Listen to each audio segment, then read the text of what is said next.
हाय जाने मन, एक रात का क्या रेट है तेरा?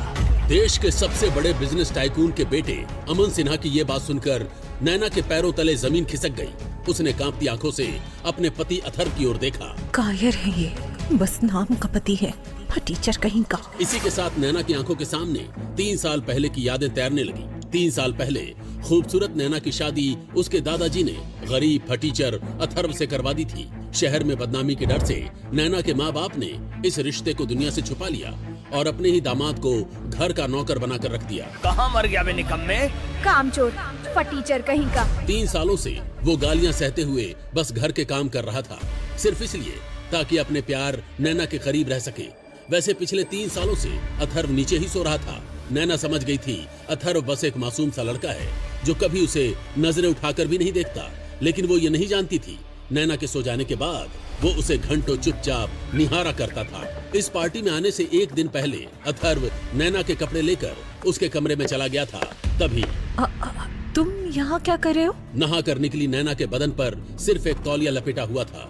अथर्व की नजरें कुछ देर उसकी खूबसूरती पर ठहर गईं, लेकिन अगले ही पल आंखों पर हाथ रखते हुए वो बाहर भाग गया। नैना उसे ऐसे जाते देख मुस्कुरा रही थी। तभी नैना की बहन शनाया वहाँ आई और उसकी दीदी को टोकने लगी। दीदी, आप उस फटीचर को तलाक क्यों नहीं दे देती? जब मेरी शादी हो रही थी तब तो किसी ने कुछ नहीं कहा। बेटा, अगर तुम शादी नहीं करती तो तुम्हारे दादाजी हमें जायदाद से निकाल देते। आपकी अमीरी और गरीबी के बीच बस मेरी ये शादी खड़ी है। नैना ने बात खत्म की और वे शॉपिंग के लिए निकल गए। अथर्व भी उनके साथ था। शोरूम में सेल्स गर्ल कई ड्रेसेस दिखा चुकी थी। हर बार नैना कोई ड्रेस ट्राई करती और चुपचाप अथर्व के चेहरे को देखती। अथर्व के चेहरे के भाव ही सब बता देते थे। तभी नैना ने एक ब्लैक ड्रेस ट्राई की। उसे देखते ही अथर्व का चेहरा खिल उठा। नैना हल्के से मुस्कुराई और वही ड्रेस फाइनल कर दी। क्या प्राइस है इसका? मैम, जीएसटी के साथ सिर्फ 35 लाख। नहीं, मैं इतनी महंगी ड्रेस अफोर्ड नहीं कर सकती। 35 लाख की ड्रेस खरीदने की औकात नहीं है तो आते क्यों हो? नैना की नजर अथर्व पर गई जो मोबाइल पर किसी को मैसेज कर रहा था। कुछ ही देर में वहाँ राजवीर सिंह आ गए जो इस मॉल के हेड थे। मैम, आज स्पेशल ऑफर थी। जो भी इस ड्रेस को पहले ट्राई करेगा ये ड्रेस उसे गिफ्ट में मिलेगी। ये सुनते ही वहाँ मौजूद हर शख्स हैरान रह गया। राजवीर ने अथर्व की तरफ देखा। मैम, ये कौन है? जी, ये मेरे हस्बैंड हैं, मिस्टर अथर्व सिंघानिया। ये सुनते ही अथर्व की खुशी का ठिकाना नहीं रहा, क्योंकि आज पहली बार नैना ने उसे हस्बैंड कहा था। मैम, ये 35 लाख का सूट भी इस ड्रेस के साथ कॉम्प्लीमेंट्री है। वापसी के पूरे रास्ते उसके चेहरे पर मुस्कान थी। इतना खुश नैना ने उसे पहले कभी नहीं देखा था। घर पहुंचती अथर्व फिर अपने काम में लग गया, लेकिन नैना के मन में एक हल्का सा शक उठ चुका था। शनाया, कहीं ये ड्रेस अथर्व ने तो नहीं दिलवाई? जिसके अपने कपड़े फटे हो वो तुम्हें 35 लाख की ड्रेस दिलवाएगा? नैना का थका चेहरा देखकर अथर्व चुपचाप उसके लिए कोल्ड कॉफी बना लाया। एक सिप लेते ही नैना के चेहरे पर सुकून उतर आया। अथर्व उसकी मुस्कुराहट देख खुश हो जाता है, लेकिन क्या सच में अथर्व ने ये ड्रेस नैना को गिफ्ट के तौर पर दिलवाई थी?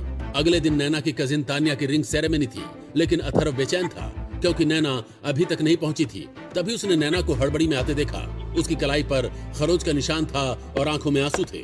मुझे मेरी वाइफ की आज की पूरी डिटेल चाहिए। कुछ ही देर में नैना वही ब्लैक ड्रेस पहनकर नीचे आई, लेकिन उसकी आंखों का दर्द अथर्व से छुपा नहीं। मैं बाहर इंतजार कर रही हूँ। अथर्व भी ब्लैक सूट पहनकर आया। दोनों जैसे ही पार्टी में दाखिल हुए, हर नजर बस उन्हीं पर टिक गई। आज अथर्व के सामने नैना भी फीकी लग रही थी। तभी 2 लड़के नैना को घूरने लगे। उन्हें देखते ही नैना का हाथ डर से हल्का सा कांप उठा। अथर्व ने बिना कुछ कहे उसका हाथ थाम लिया। नैना चौंक कर उसकी तरफ देखने लगी। आज अथर्व की आंखों में वो मासूमियत नहीं थी। नैना को उसके साथ सुरक्षित महसूस हुआ। तभी फोन बज उठा।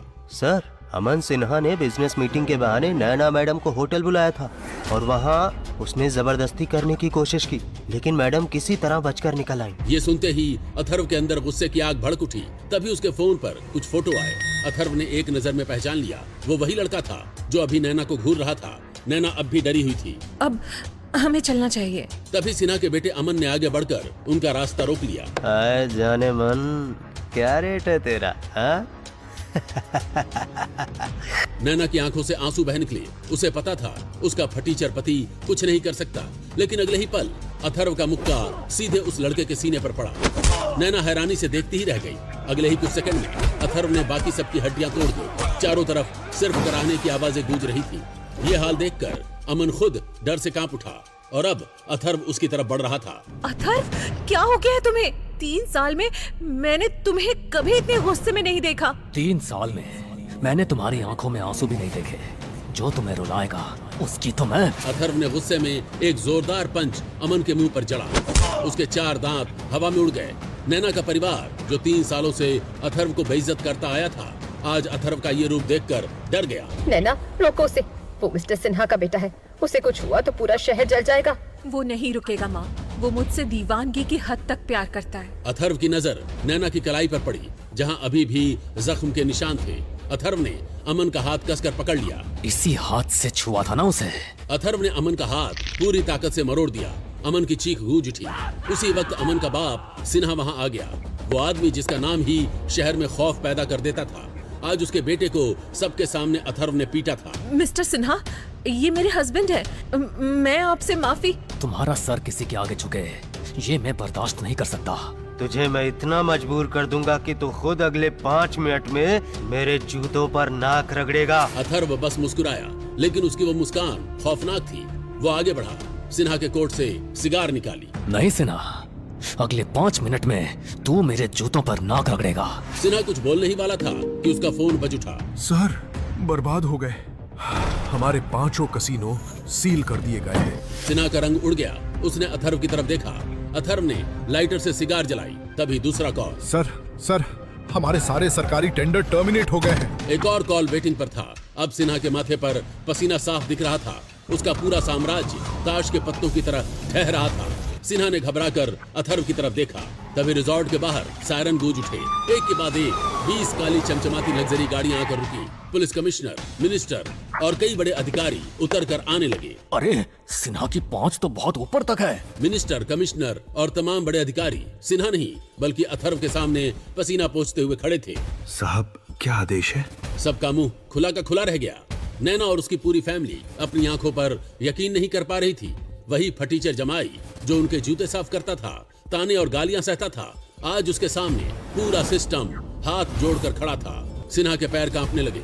वो घुटनों के बल रेंगता हुआ अथर्व के जूतों तक पहुंचा। डरते हुए उसने वही सवाल पूछा जो वहां मौजूद हर किसी के मन में था। मालिक, आप कौन हो?